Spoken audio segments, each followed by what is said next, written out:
そんなことある？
こいつだ。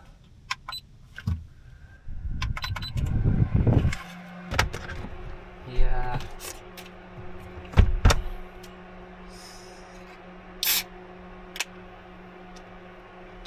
お疲れ様です。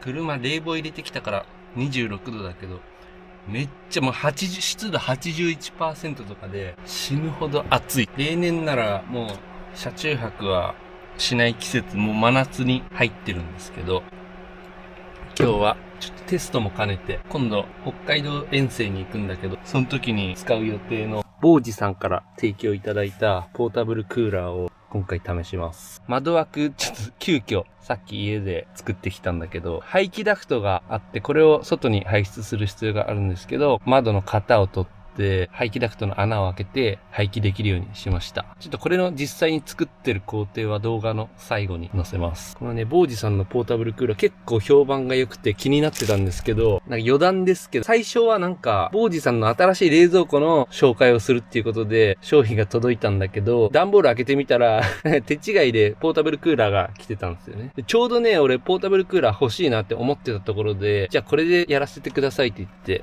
急遽これでポータブルクーラーを動画で紹介することになりました。とりあえずね、今暑すぎるからつけたいんだけど、AC100V。家で試運転した時はだいたい 400W ぐらい使ってたんで、まあそこそこの電気はもちろん使うんだけど、もうそれは承知の上で、これがないともう夏はやっていけないんで。エブリィのサブバッテリーからインバーター経由で使うんだけど、エブリィのサブバッテリーももともと 200Ah 使ってたのを今年入ってから 320Ah に、だいたい 4000Wh ぐらいかな。で、このポータブルクーラー使う時の推奨のバッテリーのサイズが 3000Wh 以上っていうことですんで、この窓枠使うとシェードが使えないから、この下の部分が丸見えになっちゃうのはちょっとネックですね。今気づいた。そういうのも含めてテストしたい。で、バッテリーは今 90%。で、こっからどんぐらい減るかっていうのを見たいですね。もうね、一晩つけたい。一晩つけたい。で、今、インバーターをオンしました。インバーター 2000W。あ、でも、これはピーっていったね。ちょっと一旦中入ります。そうだ、これ、ポータブルクーラーって排水が出るんで、排水もセットしとかないとダメです。ここにチューブぶっ刺して、瓶に突っ込んで、この辺に置いとこう。セットが見るか。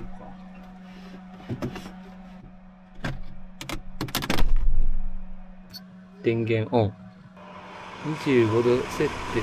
おお、めっちゃ震えた。めっちゃ震えた。風量は、めっちゃ涼しい風で出てきた。風量は3段階で F1、1が一番弱い。2、3。まあ、省エネで行きたいから1にしよう。で、温度設定が23度とかにしとこうかな。今、スタートが、やばい。湿度 88%、27.3 度。不快。もう超不快。ポータブルクーラーの利点って温度下げるだけじゃなくて湿度も下げてくれるから、この室内の空気を水分を除去してさっきの排水の瓶にぶち込んでいくんで、結構今日は水いっぱい抜いてくれると思う。もう一瞬にして湿度ちょっと下がって 85% に。運転席と荷室を分離するとちょっと効率が良くなると思う。車中泊には一番厳しい季節、7月、8月、9月の前半もクーラーがあるかないかで車中泊ができるできないが変わってくる。キャンピングカーとかだと12ボルトクーラーとか家庭用エアコンとかついてるキャンピングカーあるけど、軽バンクラスになるとなんかそこまで大掛かりなクーラーは置きたくない。でも夏も車中泊したいってなると一番最適なのはポータブルクーラーだと思う。例えば12ボルトクーラーとかつけると室内機と室外機を一年中固定することになるんで、冬とか秋とか春とかクーラー必要ない時期も使わないのに置いておかないといけないっていうのは結構この狭い軽バンとかだとデメリットになるんで、12ボルトクーラーを設置するのは違うかなって個人的には思う。で、結局最適解は今のところポータブルクーラーです。これ若干設置の手間とか排気のダクトとか排水とか手間はあるんだけど、夏のこの 1,2 ヶ月だけピンポイントで使えて他の季節の時はしまっておけるんで、もう一番効率的に夏の車中泊に使えるクーラーだなっていう。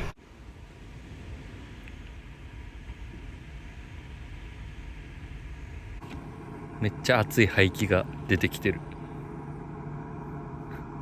この700ワット。これあれか。照明とかも使ってるから、どうなんだろう。700ワットも使ってんのかな。今照明を消したんだけど、でもそれ700ワット使ってんな。家でやった時400ワットぐらいだったんだけど、最悪明日電気なくなるの覚悟で一旦一晩動かしてみようかな。ポータブルクーラーと一緒にこのファン送っていただいたんだけど、これも相当気に入ってて、前の車中泊の動画でもしれっと使ってたんだけど、軽トラで。これね、めっちゃ良くてね、ここに電源ボタンとか、照明も2段階であると。このファンは強さ5段階で設定できて、1、2、3、4。4段階だった。真ん中に残量がパーセンテージで書いてあって。バッテリー式で充電式なんですよ。基本的には置きで使うけど、こう、なんか、引っ掛けるフックみたいのもあって、どっかに引っ掛けて使ったりもできるんで。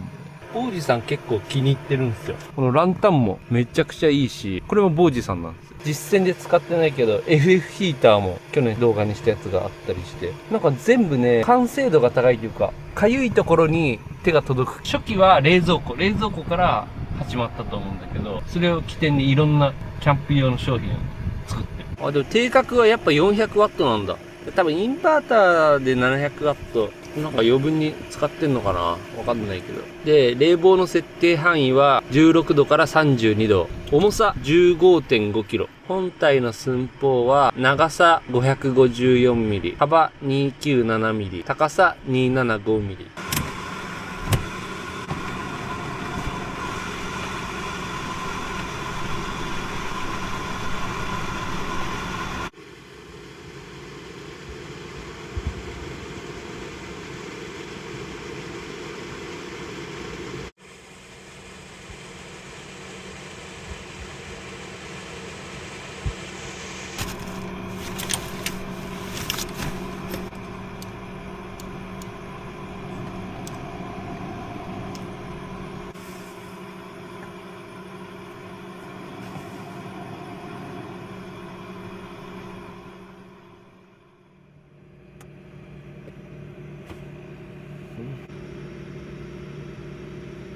だいぶ快適になってた。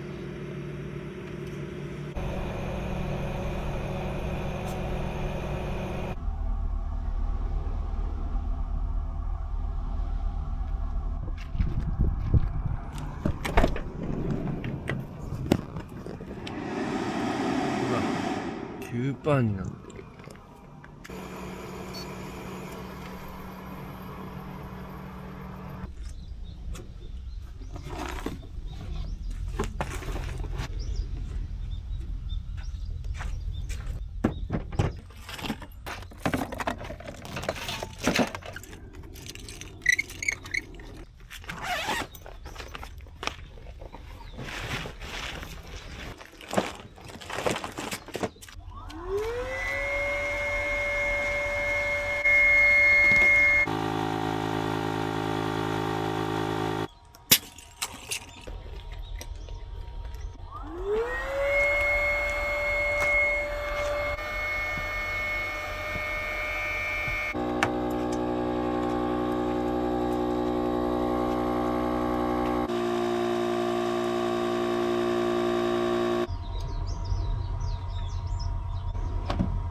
排水つないでた瓶なんだけど、全く水が入ってない。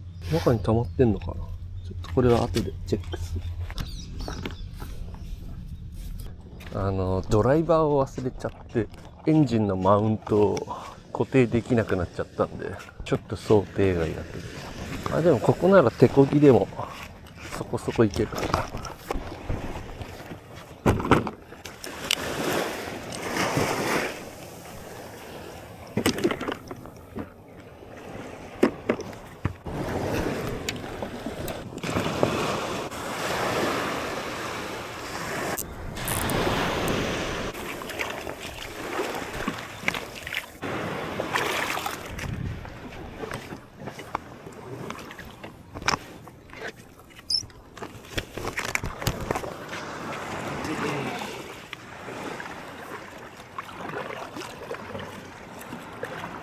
よし、パドルで行くぞ今日は。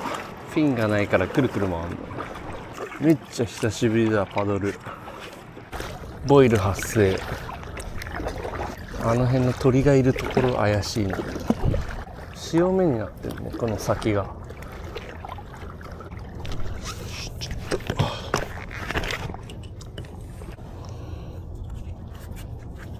と。おう。跳ねたね、またあそこでも。何がおるんですか。水深は多分めっちゃ浅いと思うんだよね。あれまたバシャン行ったね。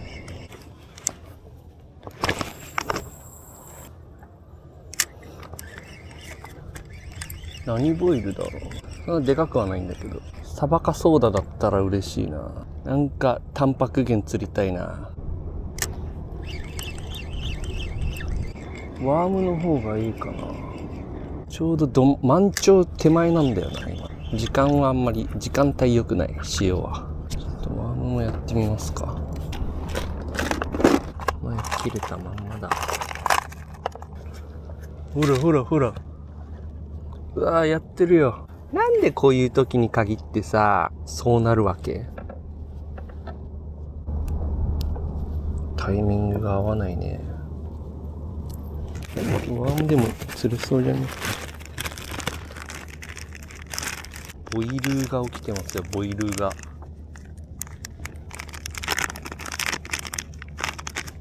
サップだからマジでフックぶっ刺さんないようにだけ要注意。帰れなくなっちゃう。沈んじゃうからね。ワームがヌルヌルでうまくさせねえ。よし。いけー。ちょっと沖に向かって流されてるか。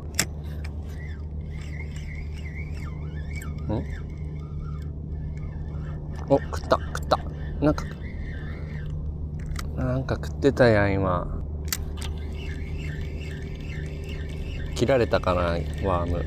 お、ワーム生きてる。なんだって今。エソかマゴチだったな今のね。多分ね。怪しいんだよさっきから。もうちょい沖行ってみるか。向こうでバシャって。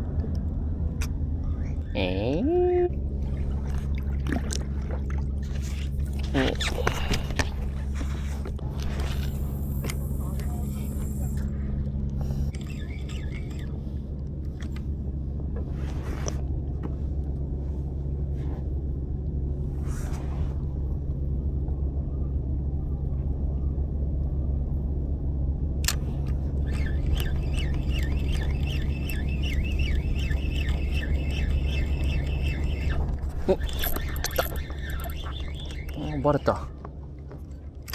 何だった？何でしたか今の。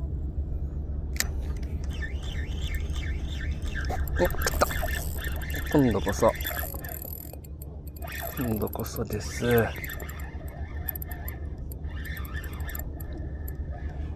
ああ、エソか。いや、待ってよ。持って帰るぞ俺はエソ。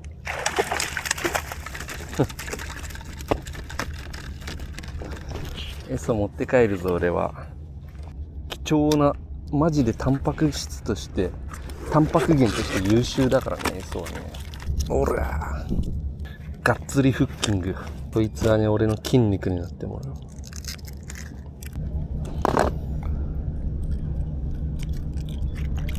お、ベイトだ、ベイト。ベイトがいます。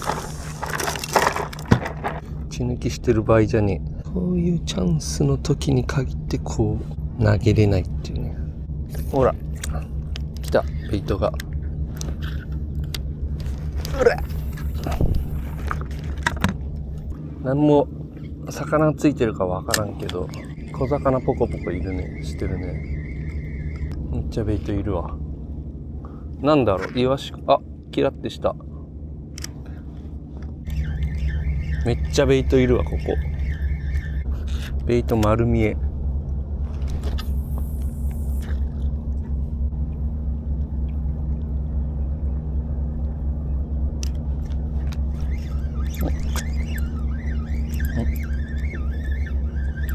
ベイトがいや、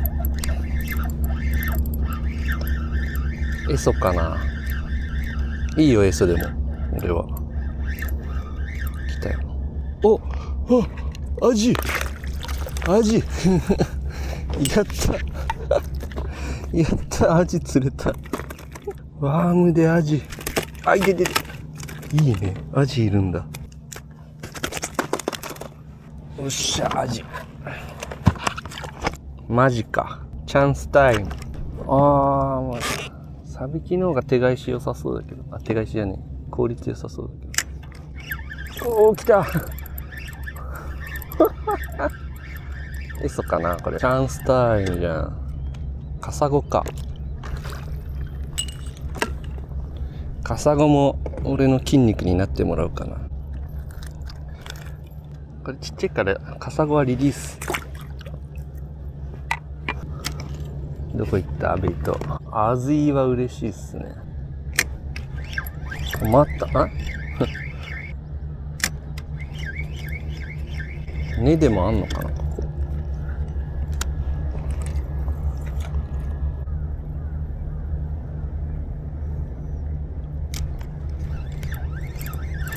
お、また食った。あー、エソかなこれは。ん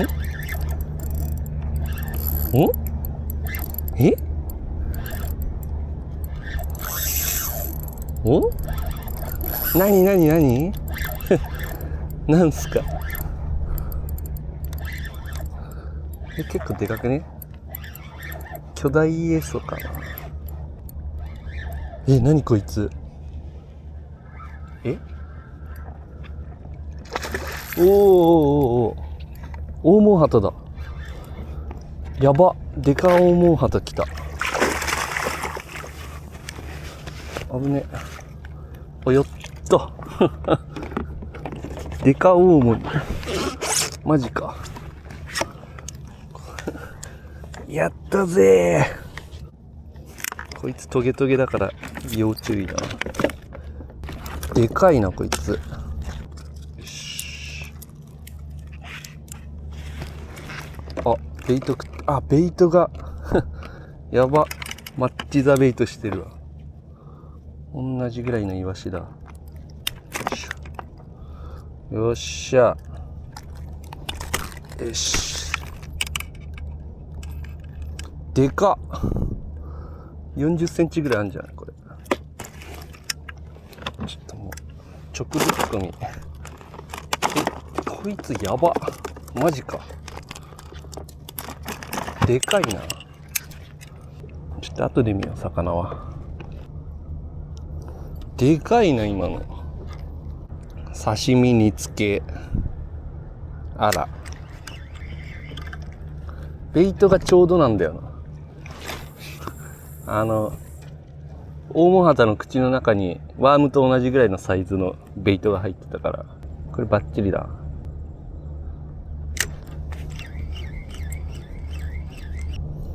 ちょっと深くなってきたな。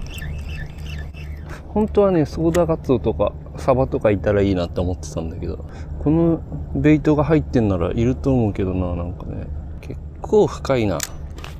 お、来た。よっしゃ、強っ。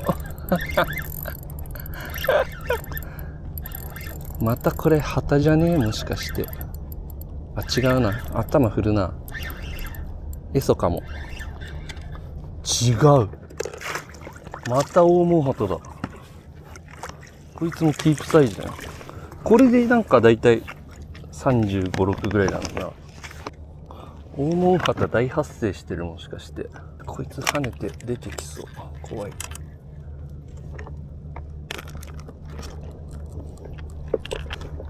あれ？あ、またプライヤーこんなから。物の置き場が定まってねえ。これ爆鳥って言っていいんじゃない？すでに。俺の塩結びとかもやばいけど。すごいね、ここ。根でもあんのかな、やっぱ。そろそろジグも検討だよな。まだベイトいる。ちょっとジグに変えたいっすね。多分20メートルぐらいにあるな、これ。水深。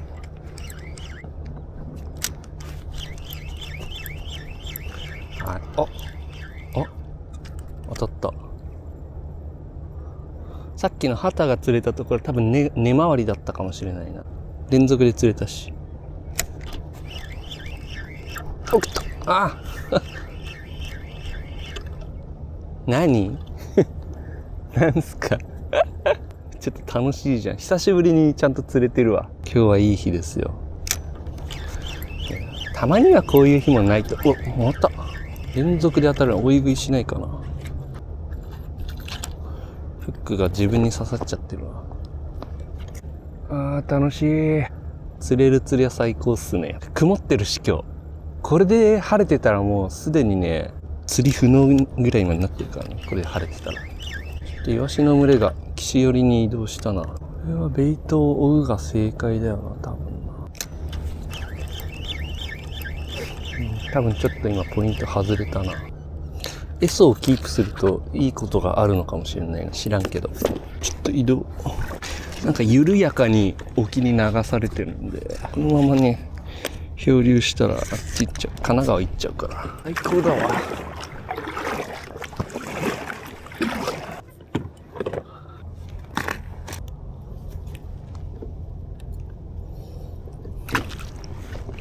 ダイソー 40g。おー。最高の釣り日和じゃん、今日。多分このジグも、あれ、ベイトマッチしてるから、ワンチャンあると思うんだよね。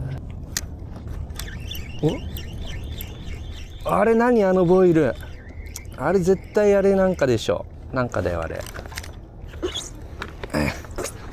あそこで、あそこいい感じボイル。ちょいっと沈めて。結構でかそうだったよ今のボイル。なんだったよあれ。ジグ当たりないね。ワームかなやっぱ。ワームだともうちょい浅場に戻りたいな。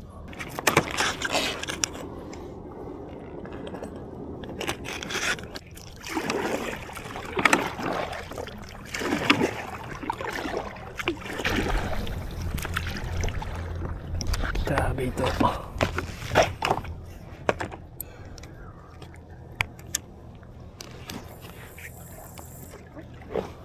やばい回る。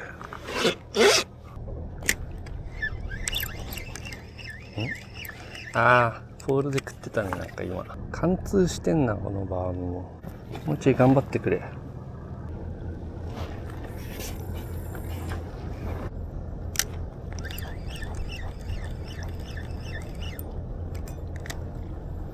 おお。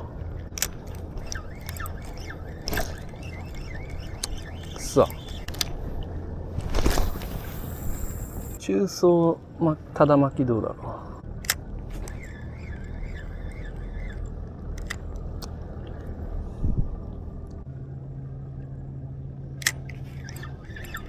お、食った。よっしゃ。あー、なんだ。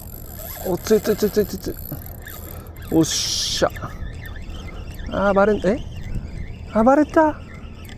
バレてない。これソーダだ、多分。やった。慎重に行こう。これソーダだ。この走り方。この走り方はソーダだ。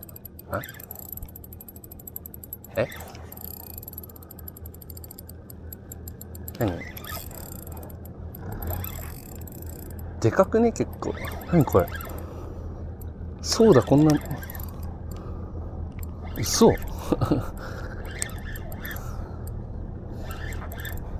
なんすか。よっしゃー。うわ、また大門だ。また大門だ。でかっ。こんな走り方すんの？旗。マジかよ。やばく。絶対ソーダガツオだと思ったんだけど。丸飲みだ、丸飲み。ダイソーワーム丸飲みです。針曲げられてる。マジか。フック変えてんだけど。やったー。でかっ。マジでトゲ要注意だわ。やべ。あと3匹目。すごいな、ここ。こんな、昔と変わったな。でもうこいつは、フックが、おじゃんに。あんな手前に走ってくんだ。そうだからサバかなんかかと思ったけど。あんな走り方すんだ。大物だ。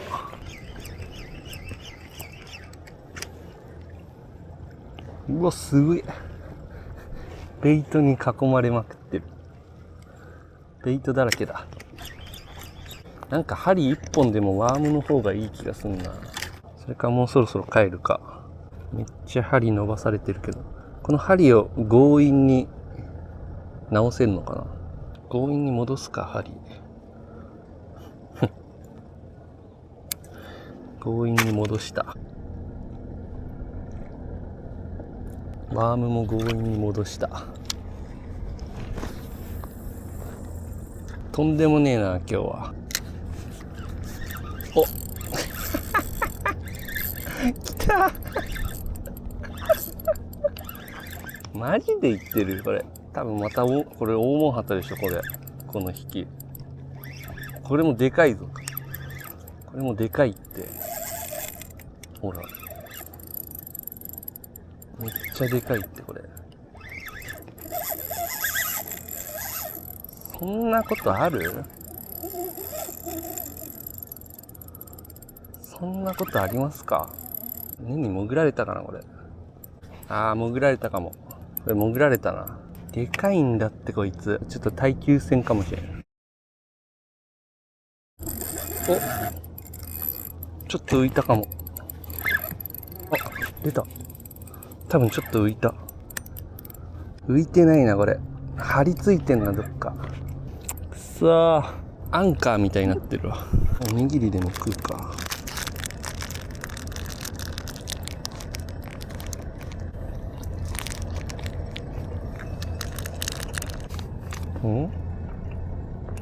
もう魚外れてんのかな、これ。もうただの根がかりになってる説もあるんだ。もうただの根がかり？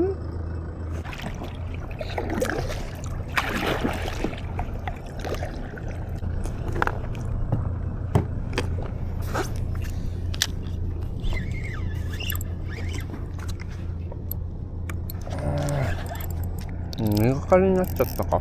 完全敗北。帰ろう。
ぬん。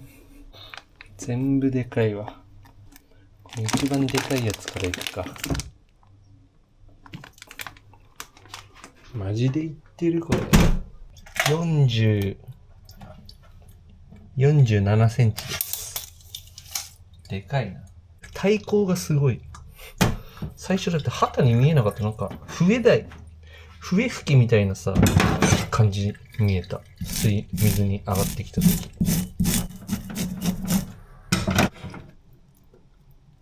ワームよりちょっとちっちゃいぐらいの。カタクチイワシだね、ベイトは。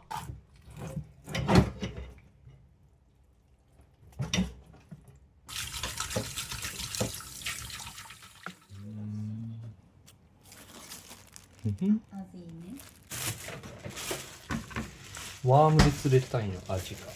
ダイソーワーム。そう。お刺身でね。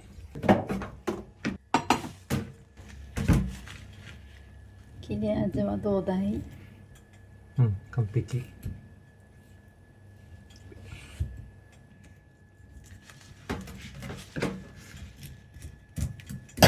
いいね。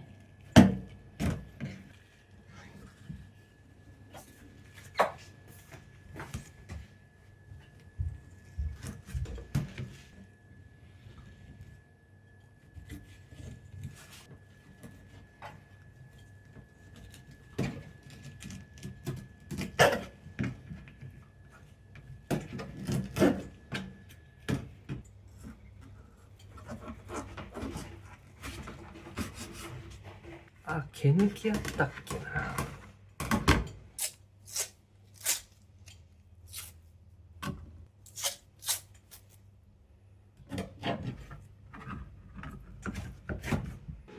なんかいい毛抜きらしい。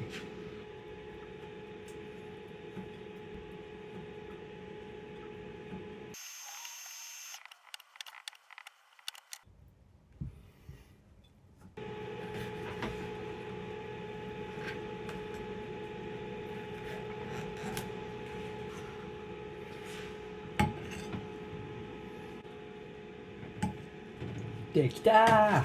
あずい刺身。毛抜きで骨を取るとね、食べれる身が多くなるからね、素晴らしいんですよ。うまいね。最高。一番小さい旗でこれ。うん。いただきます。身がでかい。じゃあこの白子みたいなやつから。盛り方が汚くてあれなんだけど。これ白子じゃなくて卵かも。あ、本当？うん。プチプチしてる？うん。私ほほ肉いきたい。ほほ肉。うん。これ胃袋だな。おお。やばい。あ、胃袋もうまい。ほほ肉最高。ほほ肉。いい感じに味染みてません？最高。あ、うまっ。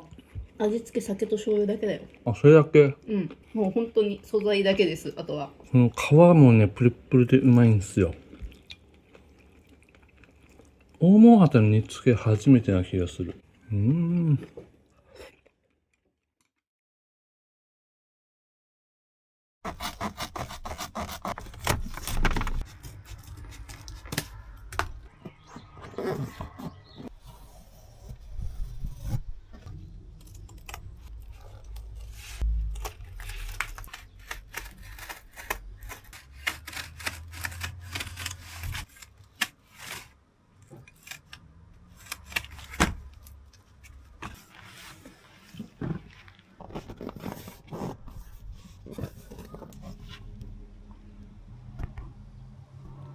悪くないです。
できた。いいっすね。